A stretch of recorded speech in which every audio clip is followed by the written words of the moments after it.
Welcome back. All right, this is number 5. Cinco de Mayo. It's not May, Oh, well. but it is the 5th one. It's the 5th episode. It's It is. Friday. What are your thoughts on doing one tomorrow on Saturday? I'm in. Saturday special. Yeah, we could do a couple Saturday specials. Yeah. Yeah, so this is, I guess the normal schedule would just be Monday through Friday. Yeah. So, Just for about an hour.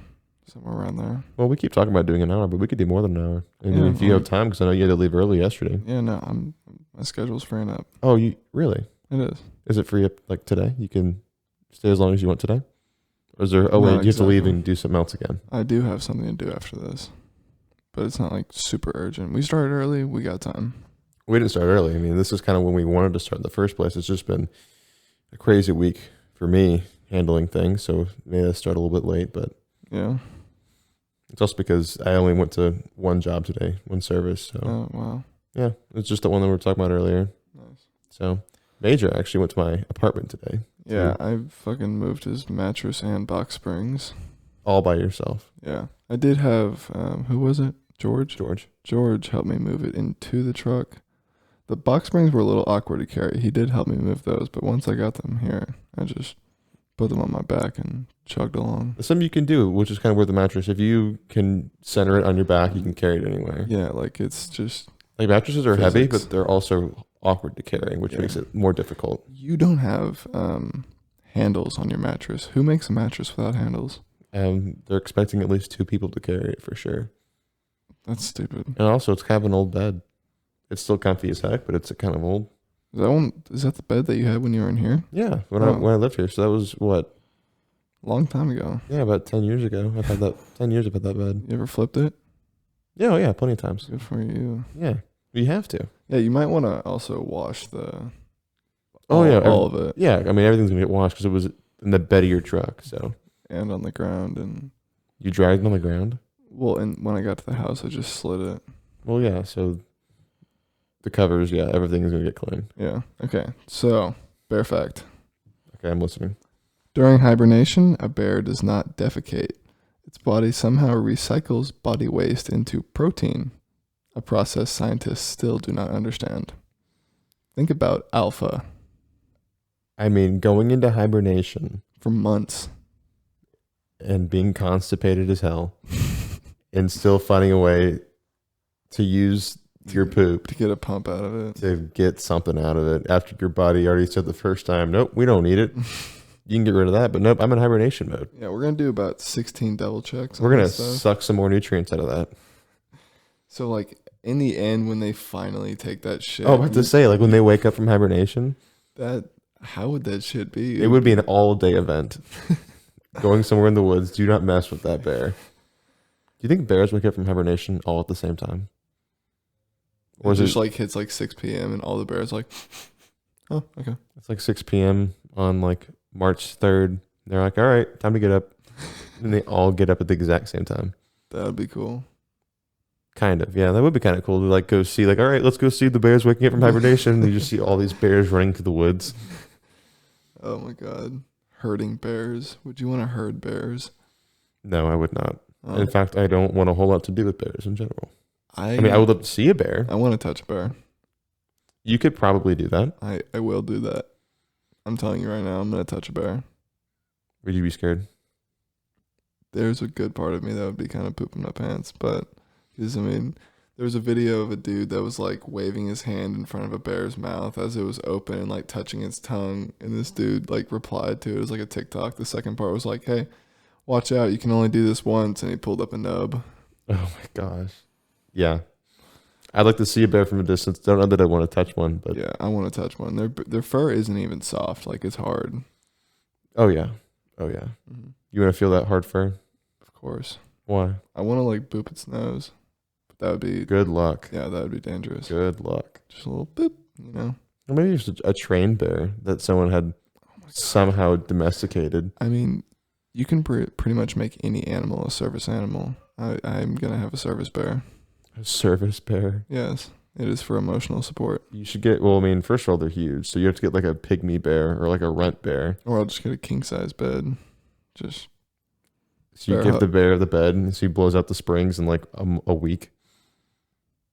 I mean, Look, I bears didn't- weigh so much. I think they weigh a ton. Oh, probably. I mean, depends on the bear, but they Yeah. probably weigh about 2,000 pounds plus. Yeah, I bet polar bears get big. Big, big, big. I mean, with all that hair, I mean, if you shave them, they would weigh a lot less. Yeah, naked bear. They're still heavy, though. They're still big, big O things. Speaking of social media, I saw something kind of circling around social media. Was this idea that they should do a new Olympics. Like we talked about not the beer Olympics, but the drunk Olympics. Yeah. Where you just Oh, I know what you're about to say. I saw this too. This is funny. where you have random people selected in the Olympics, like Yeah. a draft. It's just like one day you get a letter and it's You- like you're selected. You would find out real quick who the The best country is. yeah, seriously, you would. Because I mean, everyone's trained athletes. Everyone's been trying to do that their whole life. But you get like a really good representation of the whole of the country when you just have a bunch of random people selected. Yeah, the Olympic draft. The Olympic draft. Either you go to war or you go to the Olympics. You pick. Wow. Interesting world. You have to that serve your would be. country somehow. Yeah. Represent Would you go? to the Olympics. Yeah, what would you do? Ooh. I mean, I would say baseball, but like, if I'm gonna go to the Olympics, I'm gonna go to the Olympics. What does that mean? I don't know. You're gonna do gymnastics? I'll learn gymnastics in 2 weeks. Figure skating. Ooh, yes. I want to do some flips. You would do figure skating, but then you have to learn how to skate. You don't even know how to do that. I'll do skateboarding. Skateboarding. I can get my ollie in the air and I can do a shove it. So So you progressed a little bit. I have progressed. I'm noticing the progression. It's not going super fast, but I haven't spent the amount of time I was with it in the beginning that I am now, just because some other things have come up. But I'm gonna keep doing this for a good 3 years. I want to be able to go to a skate park for a few hours and just not get bored. Just be able to just bool hard. And so after 3 years, you just, all right, I'm done. No. Or was that just something? I mean, honestly, I want a house that has 100 acres, and I don't know, turn a bunch of the acres into you never get bored at my house. Shit to do. Football field, A skate park? skate park, yeah. And they're really not expensive to make. It's just a bunch of wood. No, it's concrete. Mm-mm. You're an outdoor skateboard? I mean- an outdoor skate park? I mean, I could do an outdoor part, but with indoor or outdoor, you can just make wood boards that you go up on and stuff, and Or you could just build a pool and then not put water in it. that would be fun. That's kind of dangerous though. You go really fast doing that. Anything with bowls. But I mean, it'll be fun though. Oh yeah, that would be so much fun. It'd be kind of scary, dropping in where they have their skateboard at the top of the ramp, and they put their foot on it and then they lean forward and go in. Yeah. That's a drop in. I don't know how I feel about dropping in for the first time. I feel like I'm gonna fucking eat it. You have to eat it to get better though. Yeah, of course. If you don't learn from your mistakes, you're not learning. That's the only way you learn. Like doing this podcast. Yeah. Holy crap, those episodes 2 and 3 were not great. Yeah, those were. I will say they were not great. I mean, I tried to produce in the best way that I could, best way I knew how, and they didn't turn out great, but that's okay. Mhm. We're learning, trying some new things, taking it a different route. Something I also want to talk about is I had my truck inspected by the insurance company recently. Nice. Because back in April at 4 o'clock in the morning, it was some random day. No one knew it was coming. Golf ball sized hail just started pouring from the sky for about 15 minutes. Wow. I woke up to the sound of the hail hitting the ground next to my window, and I was like, oh my gosh, that's hail. I got up, and I went outside. I was like, oh my gosh. If I go out here right now, I'm going to get a concussion if I don't cover my head. And then when I finally woke up and found something to cover my head, it stopped hailing. And I went out to my truck. I was like, that sucks. Because the quote was astronomical. Wow. Yeah, I mean, my they hood. probably hit every part. I that mean, it could. You saw that sheath that goes right in front of the windshield, that black plastic part. Yeah. There's holes in it. Yeah. There's there were literally holes. So the hood, the roof, there's some parts of the fenders and the quarter panels that got hit, and my tailgate also got a little dent in it. I mean, gosh, it Yeah. drilled my truck. And then, 2 weeks later, driving down the road, in my hail damaged truck, and a truck kicks up a pebble and cracks my windshield. And at that moment, I was like, dude, this truck cannot catch a break. And then literally this week, Yeah. on Tuesday, our second podcast, my dad's pulling out of the driveway, slams into the back of my truck. Now on the driver's side quarter panel, it's just curled up. It's just like curled in. It's kind of doing like a little upper lip thing. Yeah. My truck has a lisp. It's smiling. It's not smiling. It's not doing well. But yes, man, that truck has been through hell and back. Poor thing. And I'm not a bad driver. I'm really not. I've never, ever actually been in a wreck before. Never really hit anyone. At least not the way that Ben has, where he's hit poles. Yeah. I was there. I was literally like, Ben was taking a right-hand turn into a gas station. They have those like metal poles at the entrances to like signify where like what's happening here. He pulls in, and I'm literally hanging out the window. I'm looking down. I'm just like, pull. He was like, what? And I was like, I said pull. And he goes, I thought you were kidding. But yeah, I mean, I haven't even had the truck for that long. I mean, I've had the truck for exactly a calendar year. Nice. It's been drilled with hail, windshield's cracked, and my dad hit it.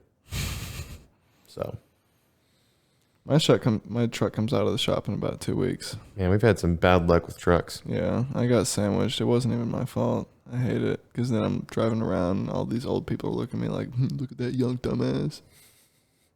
Well, that's how I felt about the hail too. It was like, it's not even my fault. Like, what was I supposed to do? It's 4:00 in the morning. Yeah, exactly. And I wasn't even like, you would see signs all around the neighborhood where I lived, where you just like random people would put up a sign, oh, hail damage, call this number. And I've had multiple people take sticky notes and say, call me, and I just crumple them up and throw them away. I'm like, look, I get it. My truck is hail damage.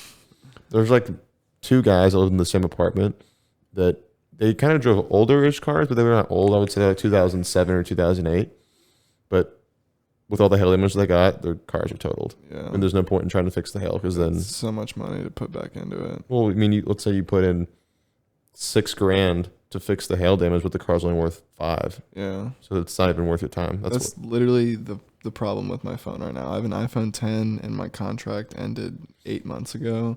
And whenever I was going to go get a new phone, I had to get the back fixed because you're only allowed to get, if you're at the back of your screen. It's an Apple phone. Yeah. Sorry, I forgot to say that. If the back of it gets cracked, then Apple can only fix it.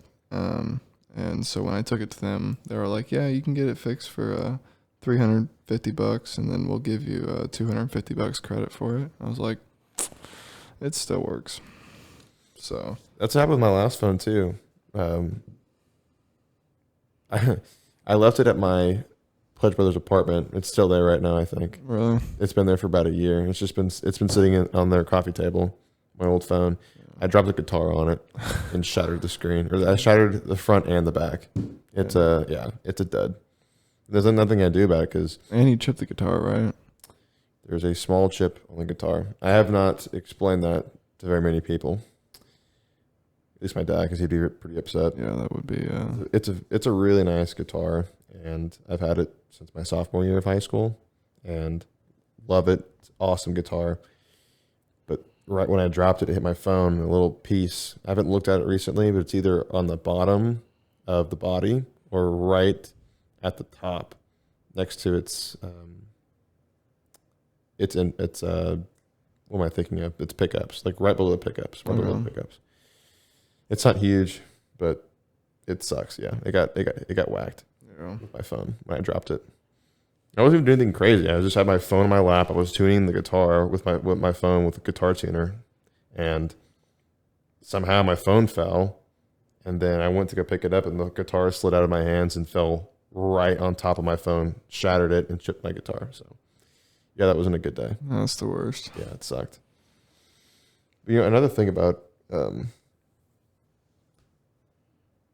my truck that I like a lot is that I can hold a ladder in the back. Yeah, that's important. Very nice.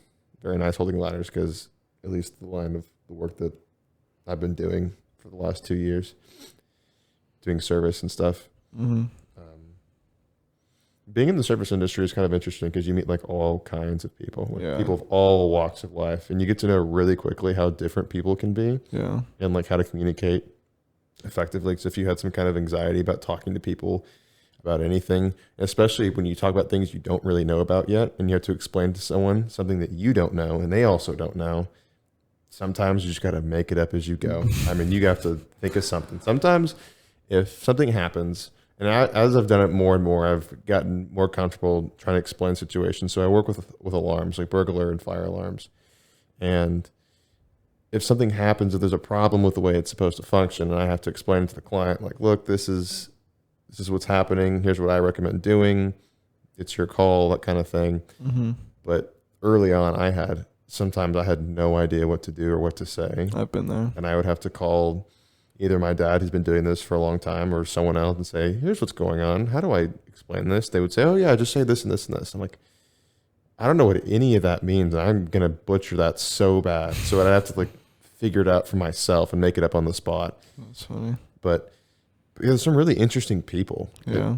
that I've met. I mean, I've had some really good conversations with old people. with old people. Yes. Like what? There was one lady out in Bee Caves.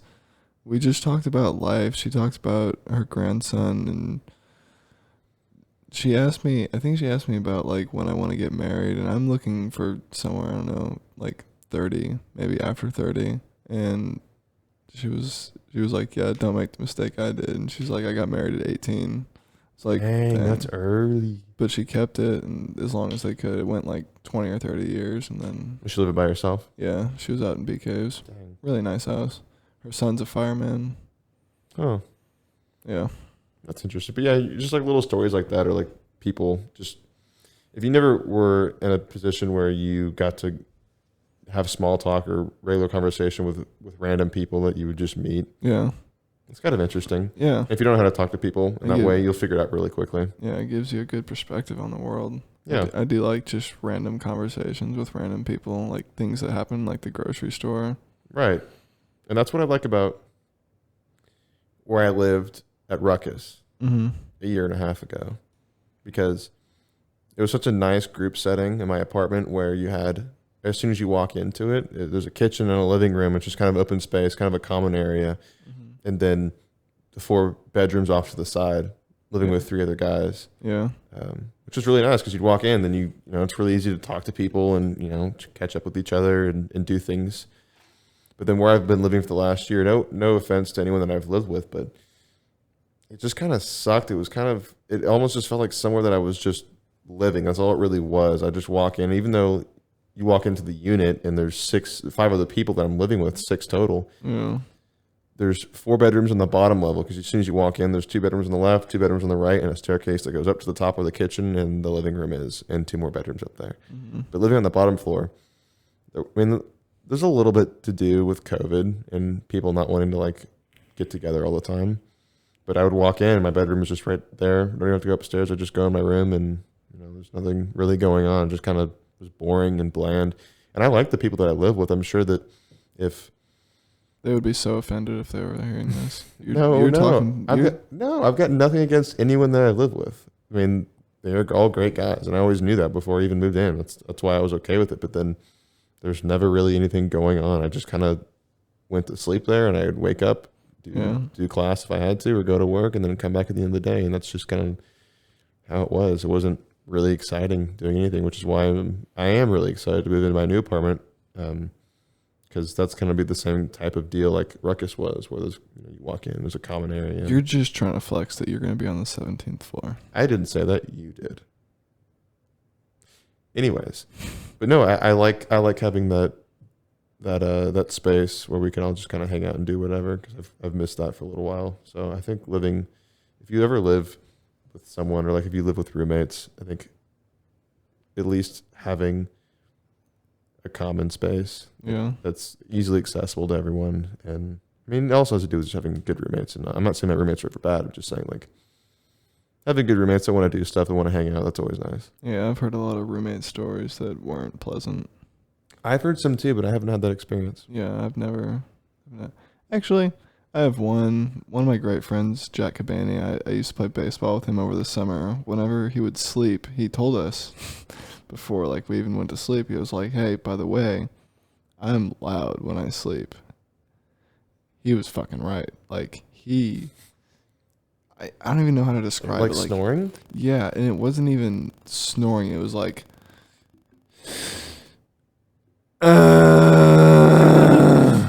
That's brutal. yeah, literally the whole night. And All like through the night. we would wake up and I'd look on the other bed and I see Rayvon. I'm like, you made me sleep in this bed. Like, what the fuck? But you're in the same, like, Yeah, were you all in the same room? Yeah, it's a hotel room, 4 people, 2 beds.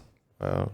So you slept next to him. Yeah. But it wasn't any better for the people on the bed next to you, though. Yeah, but I mean, I'm getting front row tickets. I mean, you could put headphones in. I mean, now that you're thinking about it, I was slacking. But Yeah, you could have done that. At least he told you. At least you didn't just Yeah. wake up in the middle of the night like, dude, what the hell? Yeah, You good didn't tell guy. anyone. yeah, good guy.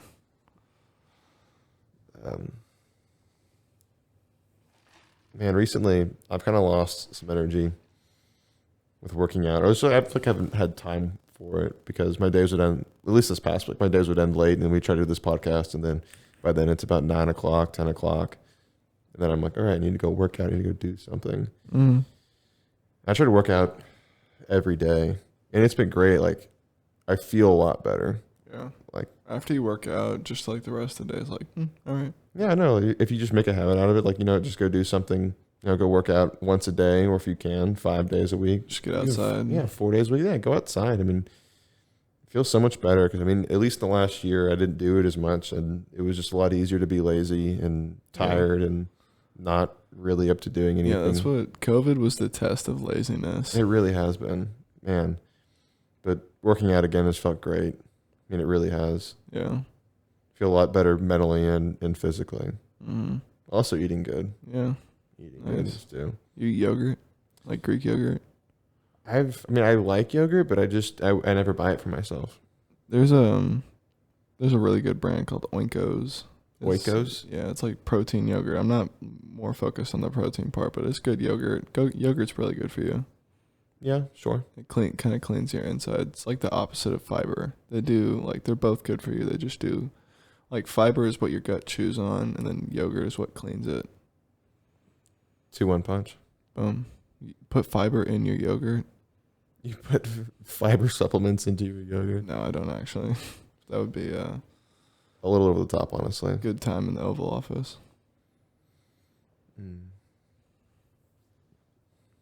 Someone that I saw today when I was moving out of my place was wearing these. You could tell they were designer shoes, Yeah.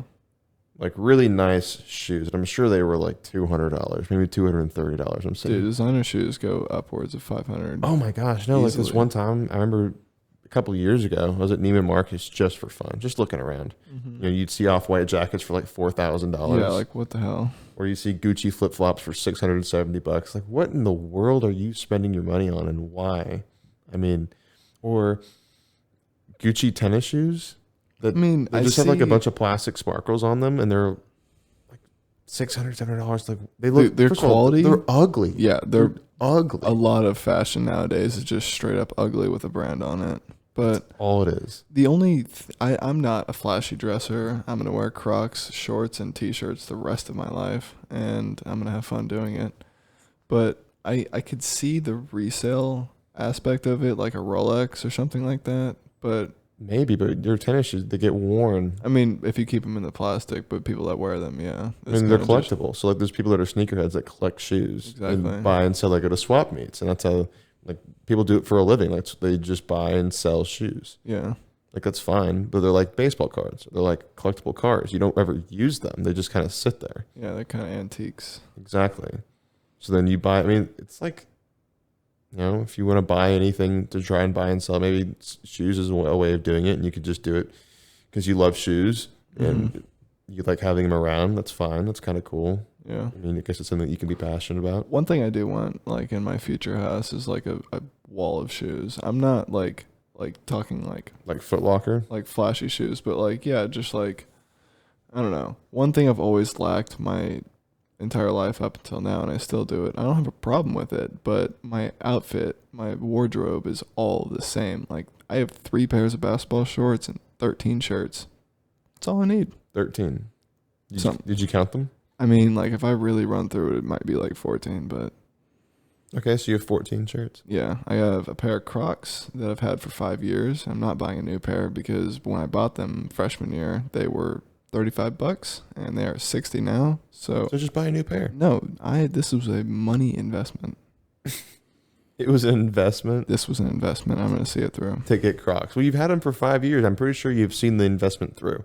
One of them is missing sport mode, so I might do. I'm And looking, also another one has a hole in the bottom of it. both of them do actually now. And So get some new ones. I put duct tape on the left one because it was the bigger one, but I'm getting new ones in the next like year, maybe 2. the next year or 2. I mean, there's a hole in the bottom of them. Get some new ones. Or you could get, like me, and get some Birkenstocks. They still work.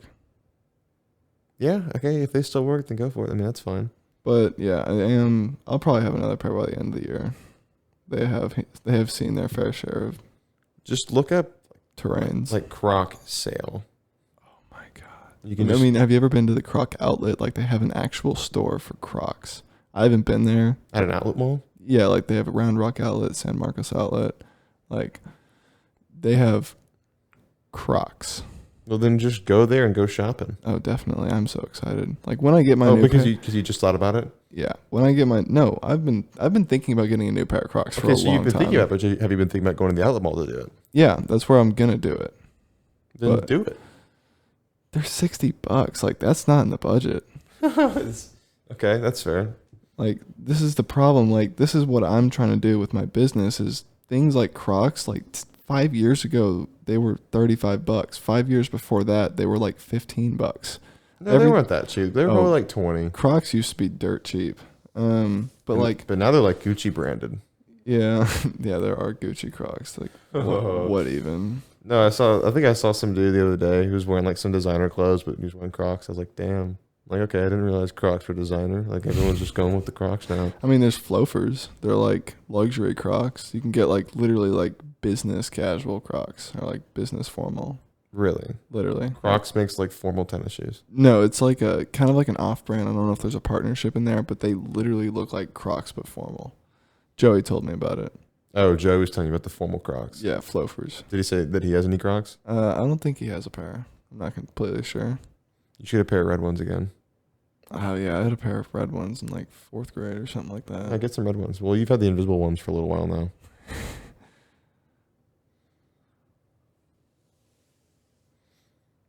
Something that I guess is floating around the news now is that, and this is I guess a regional thing. Actually, it's kind. I mean, it affects all of college sports really. I mean, the whole move with the NCAA. Well, first of all, athletes being able to get paid for their likeness is that a is huge thing. huge. That's Like, a big thing. Yeah, like think about like Trevor Lawrence. If Oh, he was getting, he would He would have be, made so much. he would have over money. $10 million before he even went to the NFL. Way more. I mean, that dude would have made so much money, and there's no limits on it yet. There's no rules about how much money that they can make yet. Yeah, So all these schools with these crazy athletes that are super popular, like Zion when he was at Duke, he would have made so much yeah. money. And RJ Barrett too. I mean, you can name the sport. These athletes are finally getting paid for jersey sales, or I mean, I guess that's really what it is. It's just yeah, jersey sales. it's merchandise. And just, yeah, I guess autographs. I mean, whatever it may be. So now they're getting paid. I mean, like, and at the time, if they're like the top athlete, they're the face of that sport. Exactly. And they're all over the programs and Yeah, whatever it may be. exactly. Um, They definitely heard that on my mic. that's fine. I had to do it, though. I had to do it. But also, UT and Oklahoma moving out of the Big 12, moving into the SEC. That's big. Big news. Kind of happened yesterday, and it's been in the works for over a year. Oh yeah, Behind closed doors. Yeah, this has been happening for a long time. This has been in the discussion. And so now with Texas and OU leaving and going to the Big 12. SEC, yeah, I mean, what's going to happen to the Big 12? It's going to become, The Big Ten. it's going to be the Big 10 number 2. Yeah, There's literally. already a Big 10. Yeah. I have a feeling that the Big 12, as we know it, after Texas and OU leave, will be completely disbanded. Yeah. So I feel like all the other teams are going to leave and go somewhere else too. Yeah, there's like with Texas and OU gone, those are the two of like the It's, top yeah, programs in college football. not in college football, but Texas. in the Big 12. I mean, yeah. I mean, they're the two.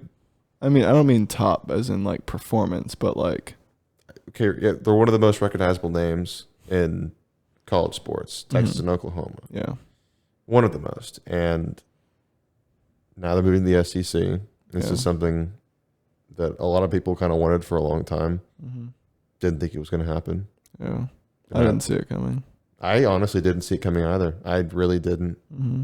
But now with them in the SEC has become not that it wasn't already, but literally the premier football conference. Yeah, there's no team in there that is. No, there is no competition amongst the other conferences. I mean, what conference is Clemson? And then there's also, I mean, you have Ohio State, who's pretty good, and then Oregon, West Virginia.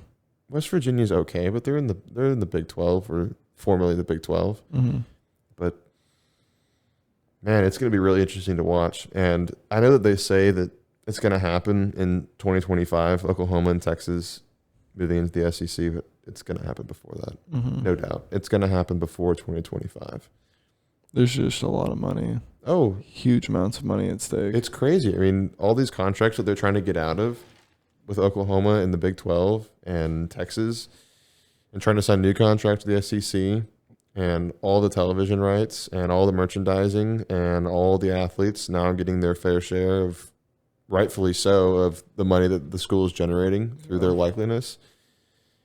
There's so much happening in such a short period of time.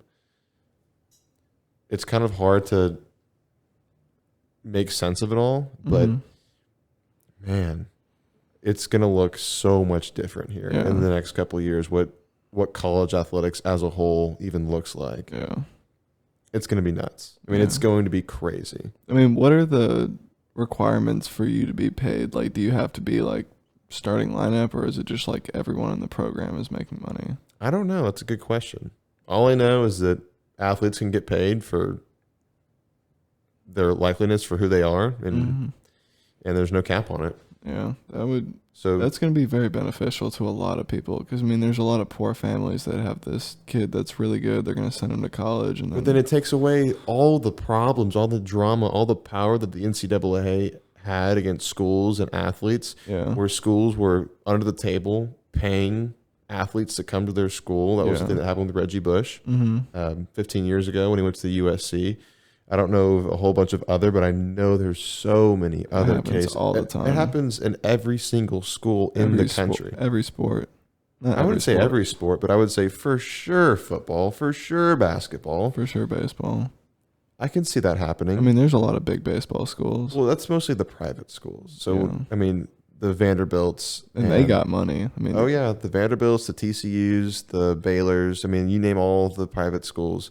Yeah. They have practically an unlimited amount of money that they can bestow in scholarships to their athletes. Yeah, it's ridiculous. And so then all the public schools are only gifted. I mean, in baseball, I think it's like 13 point something scholarships that they can give to their athletes. Mm-hmm. Sorry to derail your point. Go ahead. No, what were you saying? I kind of took your... Oh, no, I was just saying that, well, I kind of forgot. I don't remember what you interrupted, but yeah, no, it's gonna be crazy. College sports as a whole. I mean, I'm excited for it. I mean, it's gonna make things a lot more interesting, especially in the SEC with football, and we'll see how the Big 12 shakes up. I mean, let's see if it sticks around. I think, like I said, that every single school is gonna go somewhere else. They're gonna go to a different conference: Pac-12, ACC, Big 10. Yeah, I don't think any other Big 12 schools are going to the SEC. Watch the Big 10. The Big 10 number 2 has schools go, like 2 schools go join the Big 10, and now like the Big 12 and Big 10 flip flop. That would be funny. But I could see, is that called the Sun Belt Conference? Yeah, there was one of those. That Sam Houston State plays in. I can look it up.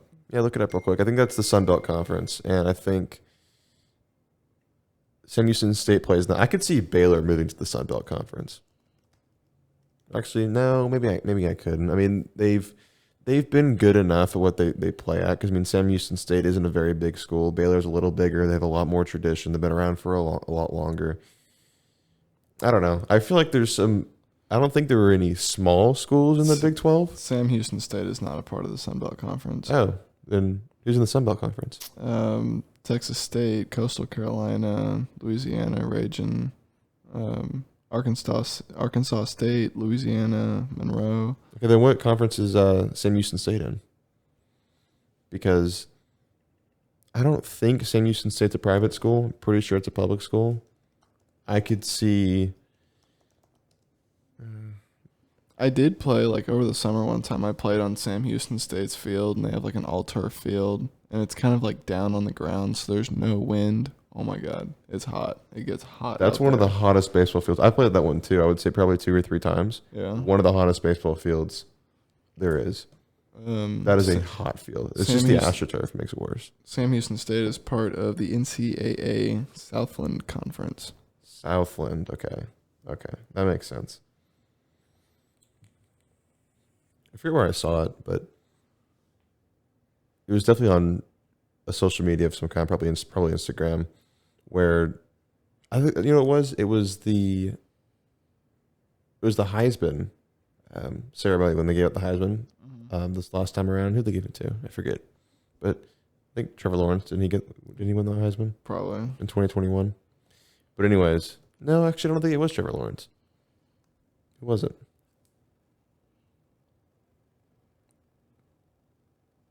Do you not see it? 2021 Heisman?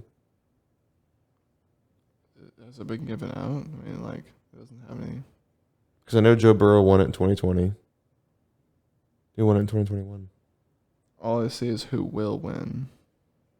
Has there not? Oh, they can look. Then look up the 2020 Heisman. Because I guess they do it backwards that way. Devontae Smith. Oh, that's right. The Alabama receiver. Okay. Now I remember. I was watching that. Anyways, my whole point. I was watching that ceremony, or I saw a clip of it at least. Something that people should start doing more often in formal settings. Wearing suspenders. Suspenders are cool. I like suspenders. I think they're suspenders. Yeah, I like suspenders. They're cool. I mean, they're fashionable. Yeah, I can see your point. Like under a jacket, and like if you take the jacket off, you got suspenders on. And pocket squares. I like pocket squares. Like whenever you wear a coat, and then you got like a little thing coming out of your. I know what you're talking about. Yeah, pocket squares are cool. You also know about those little clips that people put on their ties. Oh yeah, I've seen those. Yeah. The fashion should really just come back around to the. Yeah, we're kind of going away with it now. We're just putting shit out and putting a brand on it. I mean, you look at Kanye. He is the anything you see him wearing. Yeah. Just. I mean, look at Lady Gaga. She wore a meat dress for real. Like, I mean, she went. Where was it? The Grammys? I don't know, but what does she know about cameras? Yeah, she's the creative director of Polaroid. I don't know if she still is, but that clip of Kanye is hilarious. Yeah. It's like, what does Gaga know about cameras? But yeah, I still don't know how a pocket square even works in the first place. I tried wearing one to an event that I went to. And I was like, yeah, a pocket square would be cool. I'll do that. And I just struggled trying to figure out how to fold it and get it into my coat nicely, and just kind of look crumpled up like a flower. Just need to like update your origami skills. Yeah, I'm not very good at origami. Neither am I. They literally made us do that stuff in 6th grade. Yeah. I don't know why. I was like in science class or something. Yeah, like learning cursive too. Like, hey, by the way, you're gonna. No one writes like that anymore. Yeah. Yeah, waste of time. I also saw an ad for the Wagoneer. It's coming back. The Wagoneer. The Jeep Wagoneer. They're making it again. What's the Wagoneer?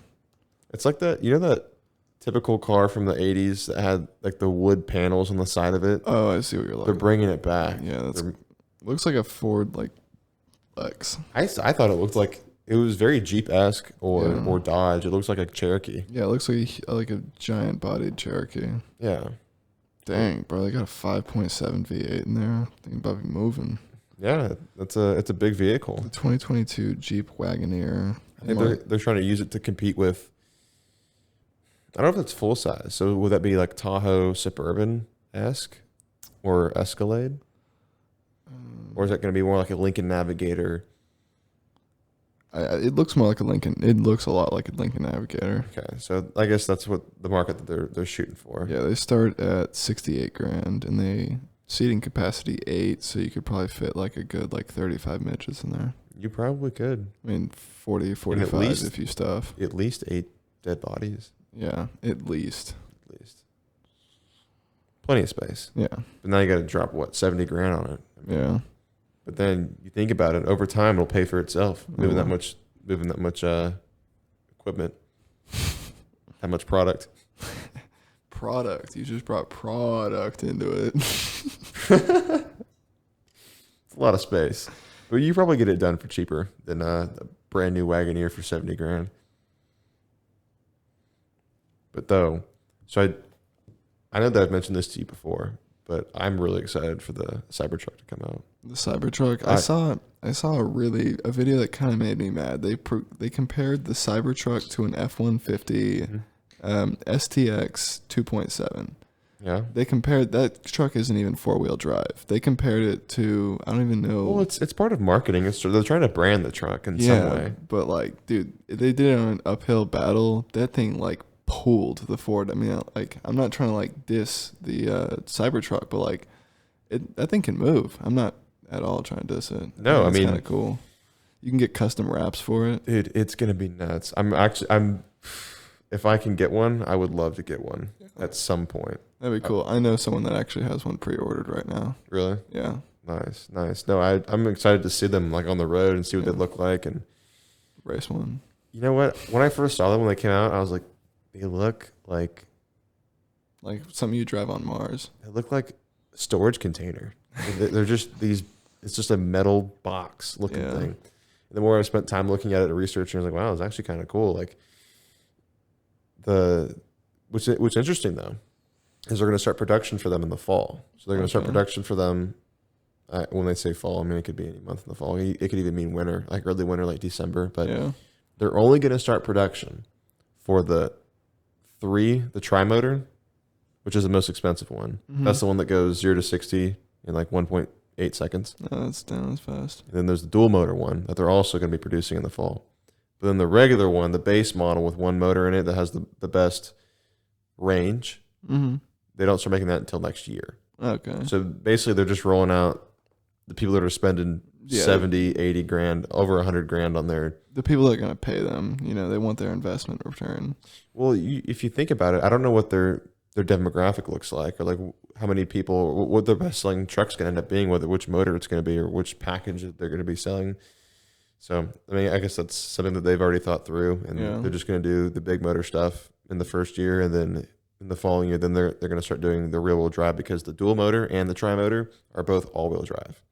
Wow. Always. So they're always four-wheel drive. Dang. I mean, that's the future of cars, is all-wheel drive. And actually, another thing that's becoming 2022 standard, all cars, unless the technology of the car, because it might be like a lower model, it might not be as advanced, but all cars have the auto turn off. Like when you come to a stoplight, the engine turns off for like 30 seconds. That is becoming a requirement for all cars, 2022 and on.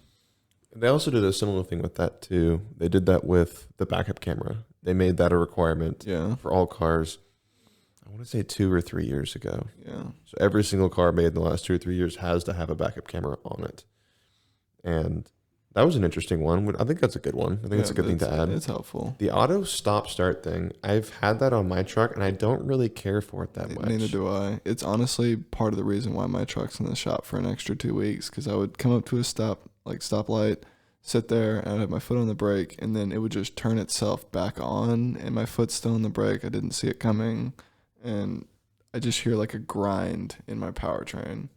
And then few days later, get a message from my Ford app, and it's like, powertrain problem, you need to service it. And I'm like, so now every time I get into a car that has an auto stop start, I press that button immediately. Yeah, I mean, I've been using it, but I've also figured out there's a sweet spot on the brake. Kind of light. Where you don't engage it. Yeah, I know what you're talking about. But also it kind of puts more effort on your part because you have to like hold it in that specific You gotta spot before really think about your foot. before it engages. But also it's become second nature for me. So and also sometimes I just don't care. God, you're just a different breed. I just push it all the way in and do the stop start. But I can turn it on, turn it off when I want to, just by how hard I'm putting pressure on the brake. But even then, I don't really care for that much. And you would think it would drain your battery really fast, starting and stopping over and over. Do they again. run it? Like, do they run that off the battery of the starter? Well, yeah. I mean, that's how you start a vehicle. That's why you have a battery in the first place. I mean, a starter only has so many starts. Right. So like, they got to really think about that. I'm sure they've thought it through. Maybe, yeah. I mean, we'll see. I don't know. Yeah. So in about 5 years, we'll see the effects really of the start-stop function on vehicles,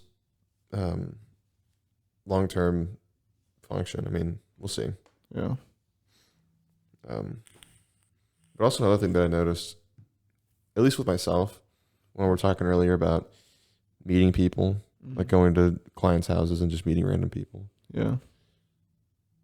I wouldn't say that I had any, well, maybe I did, like a level of social anxiety. Yeah. Like you never, like when you're at the grocery store or you're doing something out in public.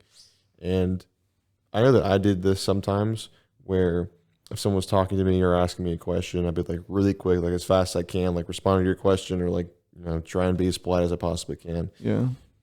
So then I've noticed that, and I don't like that because I feel like it's kind of disingenuous, disingenuine, like trying to, I don't know, trying to be polite. like it really looks like you're trying to. Yeah. And that's not what I'm trying to. I mean, it is what I'm trying to do, but I don't want it to look like that's what I'm trying to do. But yeah, I'm always genuine. So what I've kind of taken a mental note and stuck with for a while is just take a breather. Just like let them say their thing. Take a second, think about it, process it, and respond.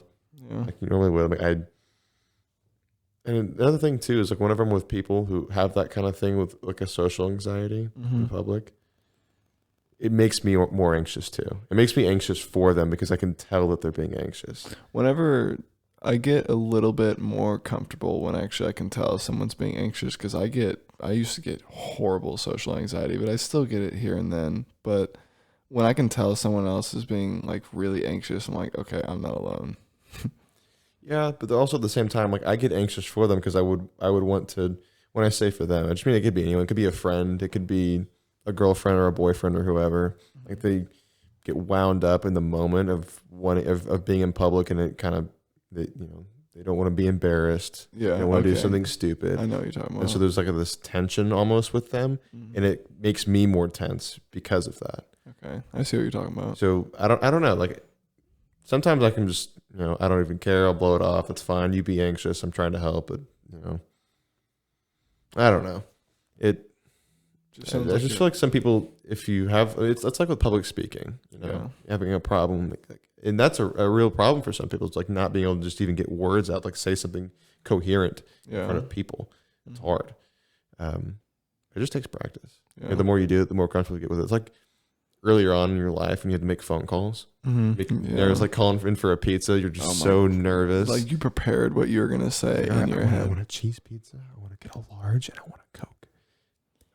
Okay, I got this. I can do this. And you make the phone call, and you're like, pepperoni. So it just takes practice. The more you do it, the more comfortable you get with it. It's just like anything. Yeah. So I mean, like with the whole social anxiety thing, I feel like people they're so afraid of it. They don't allow themselves to learn, or they allow themselves to become more comfortable with it. They just kind of tense up and try and brace for whatever happens. I mean, something that I think about if I'm ever in public. Also, one sec, I got a cough. Yeah, I know you definitely heard that, but it wasn't as bad as me coughing directly into the mic. But is that just don't be afraid, and just there's got to be a level of you that's just I don't care. I'm doing my thing. You have to be able to laugh at yourself. For sure. If you can't take yourself as a joke, then it's going to be very hard to succeed. More importantly, just don't take yourself too seriously. Yeah, that too. And also, you have to understand that really, people don't really care. Yeah. Like in a lot of like things that you care about, like the way that you look outwardly, or like the way you present yourself, or Yeah. things you say, or You're just a normal. you're just other another person in public, and a lot of people just do not care. No one's looking at you. It's Exactly. So just do your thing, move on. No one really cares. You shouldn't care either. Just carry on, you know. yeah, unless you have a microphone in your hand and they're all facing you and listening to you. Just do your thing. Just do your thing. Yeah. Just take the fear out of it. Just go for it, you know. Yeah. Just do it. It's kind of like you'd be more upset that you didn't do it than if you did it and failed. Because like once you do it and fail, then it's like, well, now I know. Right. Or you get back up and try. You know? Exactly. I'm trying to think of a really specific scenario where even having social anxiety, like, or not that I would, well, I'm sure I've had my moments with it, but Oh my God, dude. If I, even like when I come to your place and there's like 4 people there, like my social anxiety kicks in when there's like 40 or 50% of the people in the room I don't know. I can kind of drift around with the people that I do know. But another thing that I have been trying to do, whenever I go to parties and I find all the people that I know, and then I'll just introduce myself to other people. It's one thing that it actually took a lot of courage from me. I'm not trying to like toot my horn, but like just being able to go up to someone and be like, hey, my name's Major, and like shake their hand. I forgot where I was going. I know what you're saying. But yeah, introducing yourself is kind of a hard thing to do sometimes. Yeah. And in some social situations where, I go to an event and it's mostly people that I don't know. But there's a couple of people there that I'm going with that, like basically I'm a bring along. I'm a friend that's coming with. Mm-hmm. I don't know anyone. Sometimes I'll forget to introduce myself. Yeah. And other people approach me and introduce themselves, so it makes it easier on me. Yeah. But there's also a part of me that knows, like, okay, I need to go out and at least shake someone's hand, introduce myself. So I get to know a handful of people, make small talk, whatever. Yeah. But also, just in general, I mean, large parties, large get-togethers really aren't my thing. Yeah, I prefer. I mean, I don't mind meeting people, but usually in smaller scenarios, like kickbacks. I love kickbacks where it's just like 10, 15 people. If I'm at a kickback with like 10 or 15 people and I'm good friends with all the people, I'm having so much fun. Yeah, I feel that. Or like even like small circle, like 2 or 3 people. I'm good with hanging out with like small group. If you can fit it in one car, I'm good.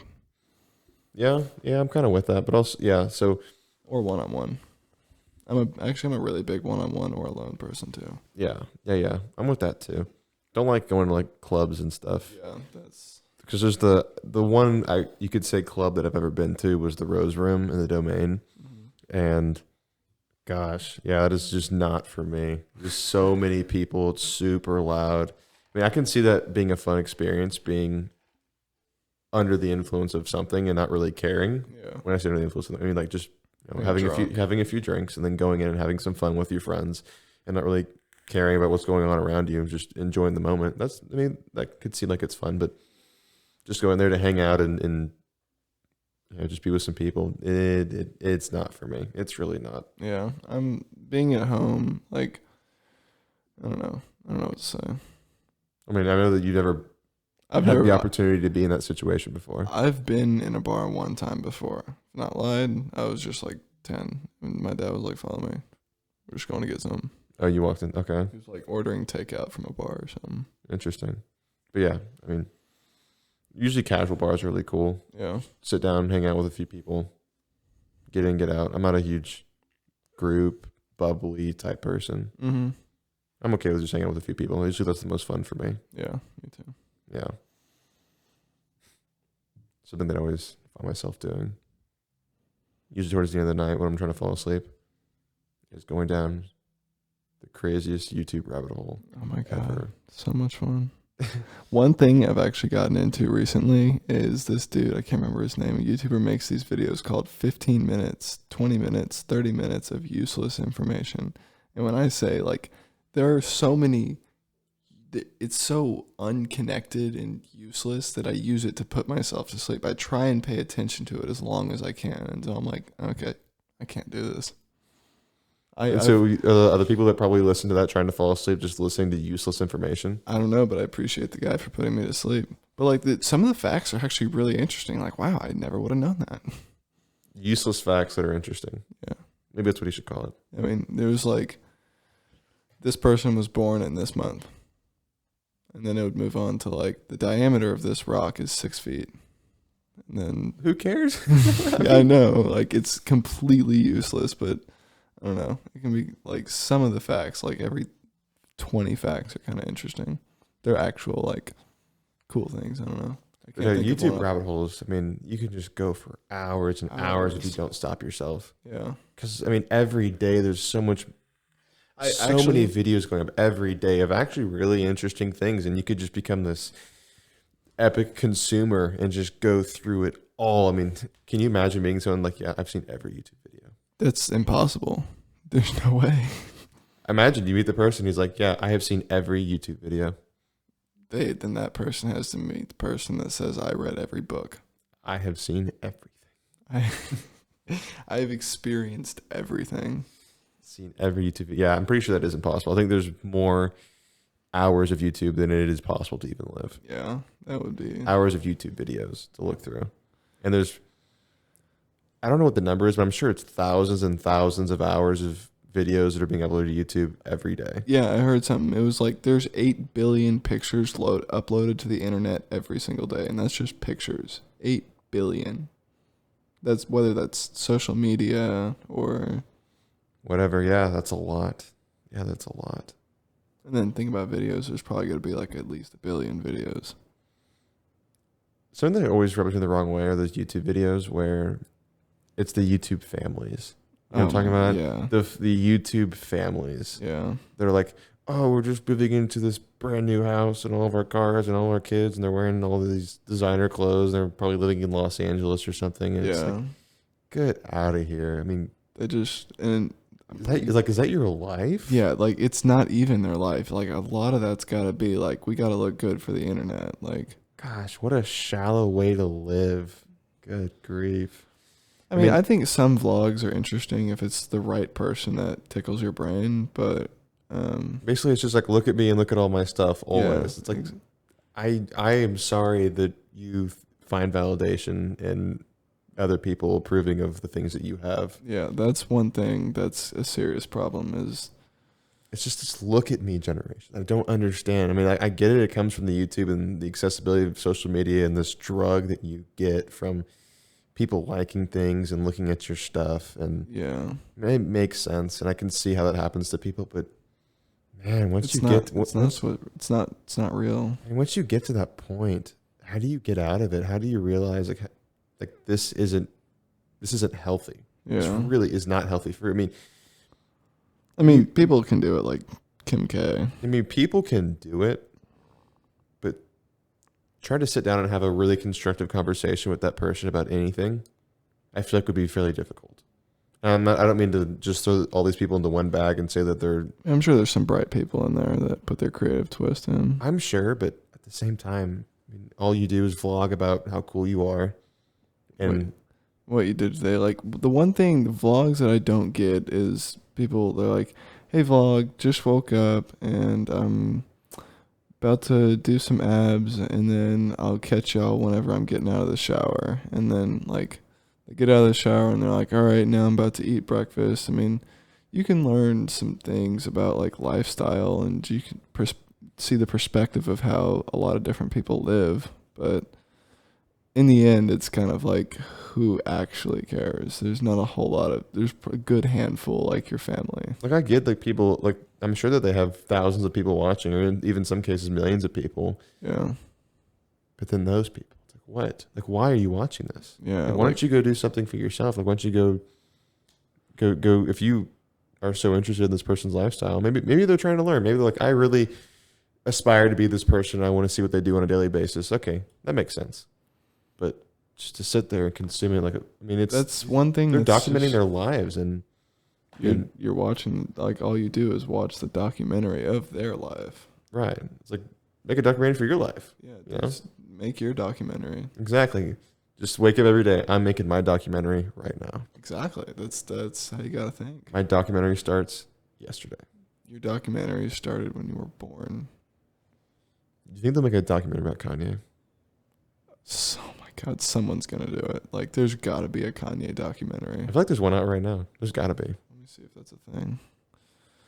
I feel like he's the most interesting person on the planet. Yeah, that man, he's insane with what I would pay money to understand how his brain processes and validates and rejects thoughts.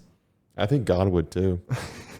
I don't think anyone understands that man. Yep, there's an 1.5 hour Kanye West 2018 documentary. Now, he needs a documentary when he's like 70. He needs a documentary about his whole life. I mean, there's gonna be one, I'm sure. Yeah, At eventually. some point, There's yeah. a lot. He has a lot of fans. So many. And then he had the Donda album. Has that Mhm. dropped yet? Do you know? Let's see. I've heard of it, and I know they did a concert for it, and I've seen clips of it, but I haven't seen if it's on Spotify or YouTube yet. It is releasing on August 6th, 2021. So we are looking at about 7 days until Kanye West's new album, Donda, comes out. I wonder if it'll be any good. I would say his peak was somewhere around Graduation. That was like his second. No, it was his first. No, that was his second album. No way. Graduation was his second album. He's had some really good songs in the past few years. Like, I still listen to him almost every day. I can't type and talk at the same time. Like, my brain, wait, we don't want to play Kanye. Is that like talking on the phone and driving? Can you not do that either? Oh, I can talk on the phone and drive all day. Probably not good though. You might hit someone or something, like a dog. Yeah, you're right. Oh, wait, no. Okay. Graduation was his third album. Oh, And then 808's Heartbreak. was his fourth? Yeah. That's when that song, Cold Heart, where is it? Heartless. Heartless. Oh my God. That reminds me of being like 8. No, so he's had some really great music. I think everything really changed after his mom died. Yeah. It definitely changed him. I thought he hit his peak with My Dark Twisted Fantasy album. I'm talking about the red one. It has Power on it. Oh, yeah. Powers. I like Power. So I feel like that was his peak. But maybe he's still peaking. Maybe that was just A bluff. yeah. It's just We just don't know how big his brain is. I don't think anyone does. It would be impossible to fit Kanye's brain in your head. It just wouldn't fit. Yeah, it would. Also about feeling good. I know I talked about working out, but I told you at least, and I might have mentioned it earlier this week on the podcast, that I kind of tried like an experiment with myself to see by playing fewer video games. Like I like to. I would say it's been about 2 or 3 weeks now, where there was this one night I was leaving Ben's apartment, and usually when I go over to Ben's, we'll play something like Dark Souls or Mario Kart or something, because he likes Mario Kart and he also likes watching me play Dark Souls. He also has, anyways, Just whatever. we'll play something. And I was already in this mindset. I was working out and I was doing a lot of work, trying to put a lot of things together, and I had all this really good creative energy flowing for the 2-week period. Mm-hmm. And then there was this night where I sat down and I played video games for about 2 hours, maybe 3 hours before I left. And then this feeling hit me, like this lethargic, I don't want to do anything. Like the things that 3 hours prior I was really excited to go do, but now I don't really want to do them anymore. I was like, I don't even think it was a feeling of wanting to play more video games as much as it was just doing nothing or just being complacent. Just sloth. Exactly. I just don't feel like doing anything. And then I realized, I was like, why do I feel this way? Why don't I want to do these things that I wanted to just 3 hours ago? Why did all that motivation leave me? And I thought, good grief, what the heck? Like, what happened? And so I spent about 15 minutes thinking about this. I was like, okay, I'm going to try and prove something to myself. I'm going to play a few video games as a whole. Let's say I'm going to limit myself to playing no more than 45 minutes in a sitting in a day. Mm-hmm. Interesting. So if I'm going to play anything, it'll be kind of short and sweet so I don't, lose track of what I'm doing or like what's going on. It's like watching a TV show for, 2 episodes. Yeah. Like The Office. Go watch The Office for 2 episodes. Like, okay. Because once you get to that third episode, then it starts to get. It's still good, but it's kind of dull. not only that, but you kind of don't want to get up and do anything else. You just want to keep watching. You just want to binge it. Fall into a rabbit hole. So I don't want to play for more than about 45 minutes. Yeah, I've kind of taken a different twist on it. Video games used to be like my daily routine. Like I would play upwards of 3 hours every day. And I've kind of got it to the point in the last few weeks where I don't play unless there's nothing to do. Like, and that'll usually be late at night, right before I go to bed. I'll run around on Minecraft or something for a little bit. But then it also comes into another twist that I have with, like, I like Minecraft a lot. I like to build and I get really creative. I build like a nice house. I'll find peace just like running around what I've built, like being inside the house that I've built. And it kind of gives me like a sense for like in the future, this is what I want. Like I want to be able to walk around my house and be like, I've built this. So it's part of where I find my peace, but I've just gotten it to the point where I don't play as much anymore. I honestly, the last 3 days I've played like a few minutes. Like last night was the first time in two nights, and I haven't played all day today. I probably won't play tonight. No, I just feel better as a whole. And so like that thing where I try to prove to myself, like, let's, just play for, a very short window, a very dedicated window of time, if even at all. And I feel, and I have felt so much more productive Nice. in everything, Nice. whether it be work or anything else that I'm working on. Mm-hmm. It could be this podcast. It could be whatever. I just feel like I don't have this extra weight. I don't feel like I'm wasting time because I've thought about it too. I was like, gosh, so this is a childhood habit / obsession we've been doing for Our whole lives. just about, since I was about 6 or 7. We got a GameCube. Me too, yeah.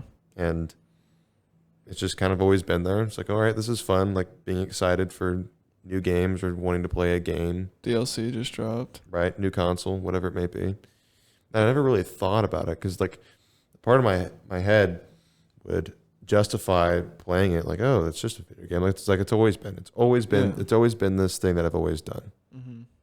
But I never thought, what is it also taking? Because there's a cost in it, and there's a cost to everything. Yeah. So what is it taking me potentially away from by spending all this time? I was like, how much time over the years have I spent playing video games? So much. So much time. So it's much. It's uncountable. I couldn't even fathom how much time. And I thought, wow, what if I was doing something else with that time? Exactly. What would I look like now if I had spent that time doing other things? And it could be anything, but productive things. Think about how many books you could have read if the entire time you've played video games, you just read books. I would know every word in the English language. I'd probably know 3 languages. Probably. So that's the thing is like, we all do these things, and I'm not trashing video games. I love video games. Yeah. That's the problem. I love them so much. They're awesome. Yeah.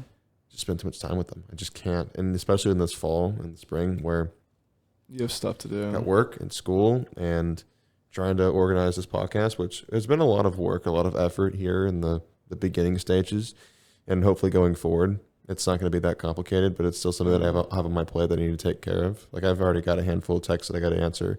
We've been doing this for about an hour, Mm-hmm.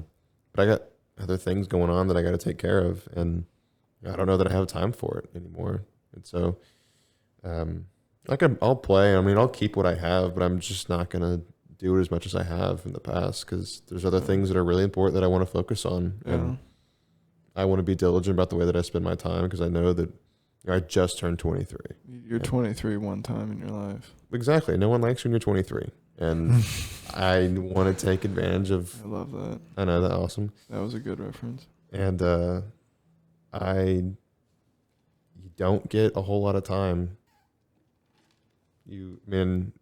Time really goes by so fast. It's been a year and a half since COVID was released. Since it was released, yeah. I don't know what else word to put on it since it arrived. No, I think released is a good way to put it. Yeah, it's like a new album. Mm-hmm. Really? When COVID dropped. When China dropped COVID. That's funny. But and I think it's been a good experiment for me to not play as much. And it feels kind of weird because it really has been an obsession that I've ever really addressed before. I don't think any of us have. The 3 of us, between me, Ben, and you, and also Nick, our cousin, a little bit too. Yeah. That we just kind of blindly play them all the time. It's just like, it's a habit. It's a habit. It's just kind of how we've kind of bonded for so long. Yeah. We've always done it. But now I've taken a step back from it and said, kind of want to spend some time doing other things. And I'll come back to it and I'll play it here and there, but cannot spend as much time. Just slave. Like, whenever, like, see, the thing about it is, like, when the new game comes out, the next 2 weeks, all of your free time is dedicated to that game. Right. And then the problem with it is then new one comes out. Right. But I can see. I mean, it's a lot of fun to play them. I mean, it really is.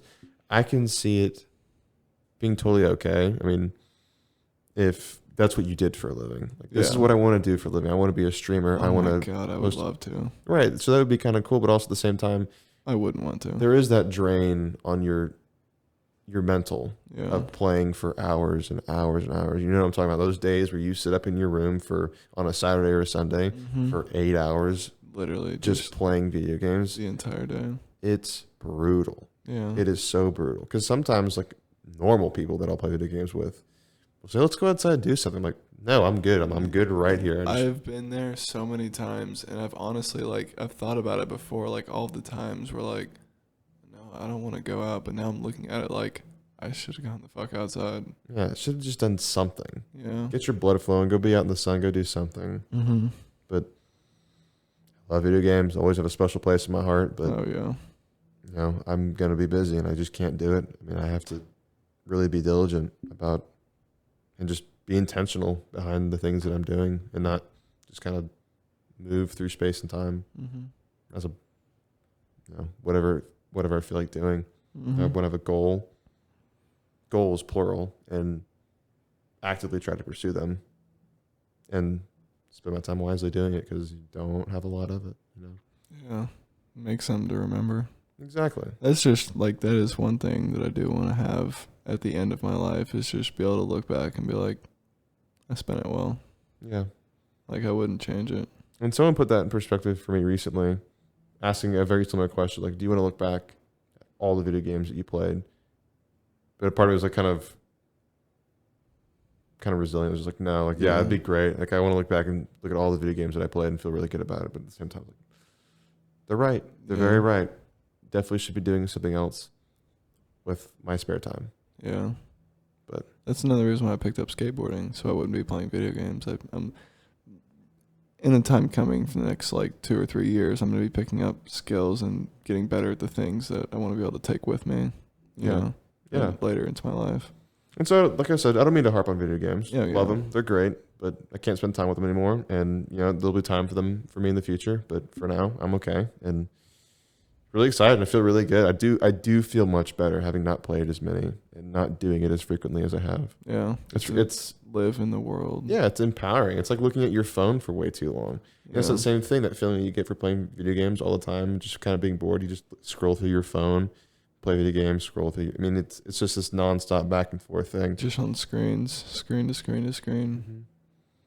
Yeah, I know, but feels great to go out and do something. Yeah. Be proud of it. Do it once a day. Just go outside and go outside. I mean, I've been working out as much as I can, but eating better, and man, feel great.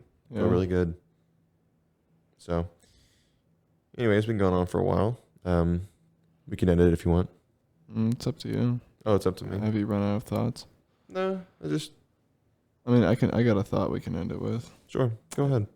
We were talking about it before. If anyone's seen the movie The Truman Show, it's just a movie about Jim Carrey's the main actor, and he lives in this world that someone created. Like, it's basically like an NFL like Superdome, but it's just like a movie set, and he lives this like generated life. Like, he does the same things not every day, but like he has no idea that it's all just a joke. He doesn't live a real life. It's just someone made a movie about him and like him growing up through this just fixed life.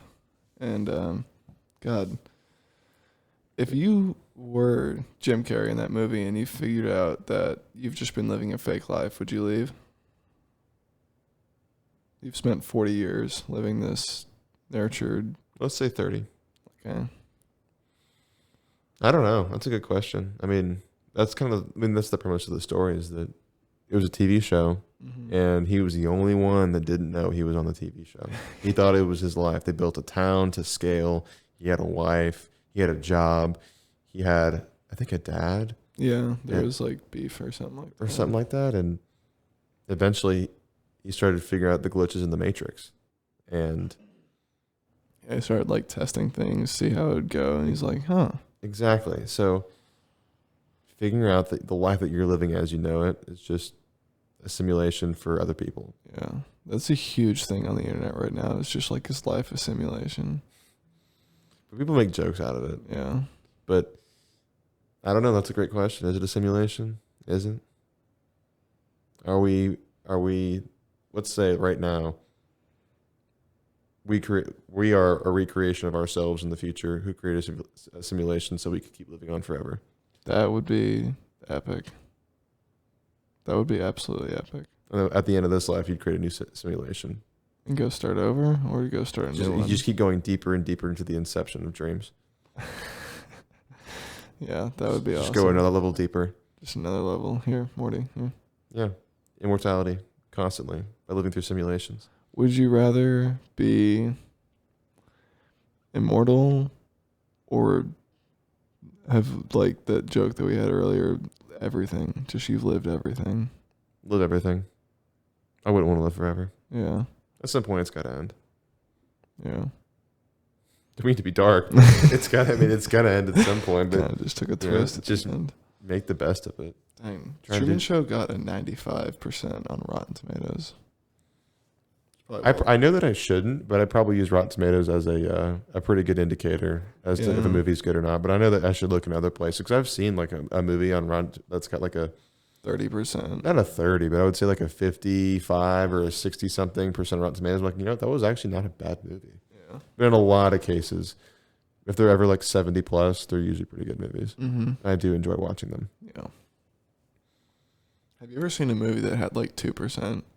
I've seen movies that have 0%. Really? Oh, I thought I was cool for knowing a movie that I don't know the movie, but I've seen like 2%. Jack and Jill, Jack and Jill, 0%. you're capping. Jack and Jill, the Adam Sandler movie with Al Pacino, like Dunkachino, that whole deal Yeah. at the end. Such a stupid movie. I'm telling you, it got a 0%. We got a 3%. Oh, we got a 3. Okay. Gosh. That was an awful movie. It was his attempt at being able to play like both the actors. Has he done that before? Because that's an Eddie Murphy thing. Yeah, I'm not sure. Also, like, Tyler Perry. He does Oh, that's that. right. Yeah, the Medea movies. Yeah, he would do that. I'm trying to remember. There's one more. Oh, in Austin Powers, Mike Myers voiced everyone. That's right. He did. He voiced like 6 people. Yep. That's like Seth MacFarlane doing all half the characters in Family Guy. Yeah. God, that's so much talent. That talent, I would just say a lot of effort, a lot of practice, Mm-hmm. but a lot of work. A lot of work. Oh, another person that had a movie like that was Robin Williams. Remember The Birdcatcher? The Birdcatcher. I think that's what it's called. The Birdcage? The Birdcage, that's what it is. He played one person. I mean, I thought he played 2 people. no, he played one person. Are you sure? Yeah. He played the gay bar owner or the gay strip club owner. That was it. I haven't seen it in a while. It's an older movie, but it's so funny. It's a Yeah. really good movie. He's a legend. I would say he's a legend. He is definitely a legend. Surely is missed. Sad news when I figured out when he died a while ago. Yeah, that happened like I think I was a freshman, like early freshman year. Yeah, that was a while ago. If you go back and watch his old stuff from like the late 70s, early 80s, He was he was hilarious. He He was was so funny. brilliant. You would see his if you see his stand up, he is hilarious. yeah. His old stand up. Yeah. Anyways, rest in peace. Yeah. So you want to wrap this up? Yeah, let's wrap it up. I got some stuff I gotta take care of too. All right, just busy guy. Well, I missed a phone call and I've got people asking me questions that need answers. Gosh, most important, most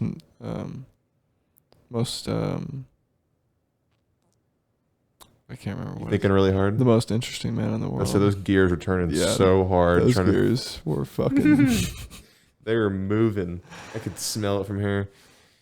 Okay, well, we don't have any outro music, unfortunately. We're going to work on that. You know what I wanted up doing is recording our own intro music and outro music. Because we've got a couple guitars. We can play decently well. But looking through non-royalty intro and outro music was kind of a pain in the butt. Because one, you do have to pay for it. Mm-hmm. But also, it just didn't sound, I mean, a lot of what I found didn't sound what I wanted it to sound like. Generic. Exactly. So what I want to do is grab our guitars, plug in my computer, throw some effects on there, and play something. I think that'd be kind of cool. Mm-hmm.